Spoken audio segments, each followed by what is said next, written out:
Will be turnover divide by fix asset. अब ये जो है वो तो सेम रहने वाला है। ये कितना निकाल के आया था हमारा 2.5 आया था। अब टर्नओवर जो है 1 ईयर पे कितना हो जाएगा 24,000।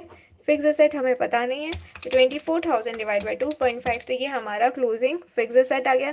क्लोजिंग फिक्स एसेट आ गया तो हम डेप्रिसिएशन चार्ज करेंगे। हमने बोला था 10% एट द बिगनिंग वैल्यू, तो 8,000 मल्टीप्लाई 10% इट विल बी 800। तो यहाँ पे हमारा कैपिटल एक्सपेंडिचर जो है वो एज अ बैलेंसिंग फिगर आ जाएगा।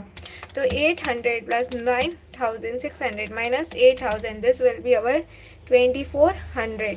उसके बाद हमारा ईयर टू में हमारा क्या आएगा? ईयर टू में हमारा ओपनिंग में आने वाला है 9,600। क्लोजिंग में हमें फिर से निकालना होगा ईयर टू की सेल से 28,800 डिवाइड बाई 2.5, तो इससे हमारा आ जाएगा divide by 2.5, this will be our 11,520। तो 9,600 मल्टीप्लाई 9,600 मल्टीप्लाई 10%, क्योंकि 10% डेप्रिसिएशन है। 9,600 multiply 10%, this will be 960 our depreciation.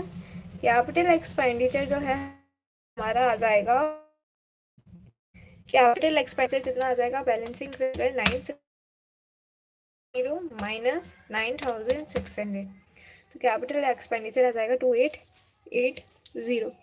इतने का हमारा कैपिटल एक्सपेंडिचर आ रहा है। सीरियसली देखिए, सेकेंड ईयर की सेल्स कितनी? 2,800 डिवाइड बाई 2.5, तो 11,520। ये हमारा ओपनिंग आ गया है 11,520। हमारा क्लोजिंग डेप्रिसिएशन 960 माइनस 9,600, तो हमारा इतना आ जाता है। अब देखिए ईयर 3 में हमारा कितना आ जाएगा? हमारा ओपनिंग बन जाएगा 11,520, डेप्रिसिएशन एंड क्लोजिंग।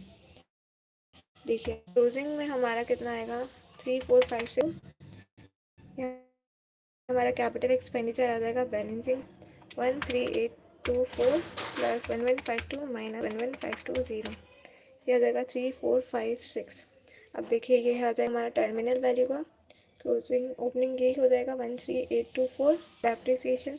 अब हमारा क्या ये स्टेबलाइज हो जाएगा, यही रहेगा डेप्रिसिएशन 13,824 मल्टीप्लाई 10%, 13,824 सॉरी, और कैपेक्स भी आ जाएगा 1382। तो अल्टीमेटली ये तो सेट ऑफ हो जाएगा।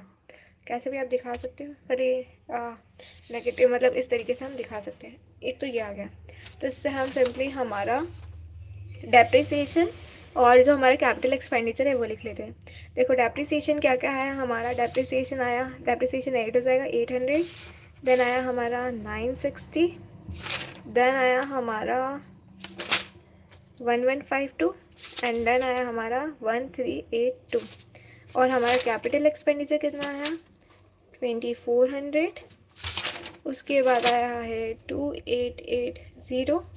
उसके बाद आया है 3,456 और उसके बाद आता है 1,382। तो ये तो सेट ऑफ हो जाएगा। अब एक हमें इंक्रीज इन वर्किंग कैपिटल वगैरह भी चेक करना है। देखिए वर्किंग कैपिटल के लिए मैं आपको सिंपली बता देती हूँ। देखो ईयर 0 में हमारा वर्किंग कैपिटल कितना है? 4,000 है, ठीक है।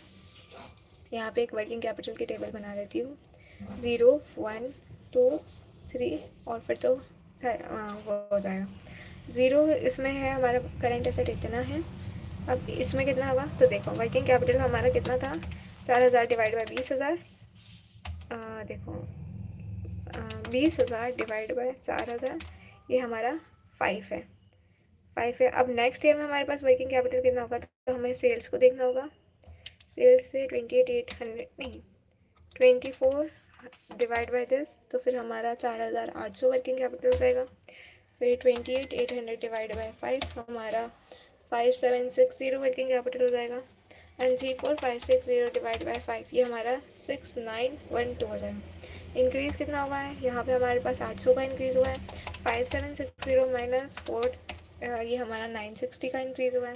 6,912 माइनस 5,760, ये हमारा 1,152 का इंक्रीज़ हुआ है। तो जो भी इंक्रीज़ है वो हमें लिखना है।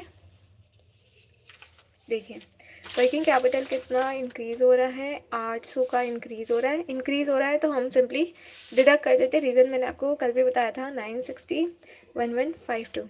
तो इस तरीके से हमारा आगे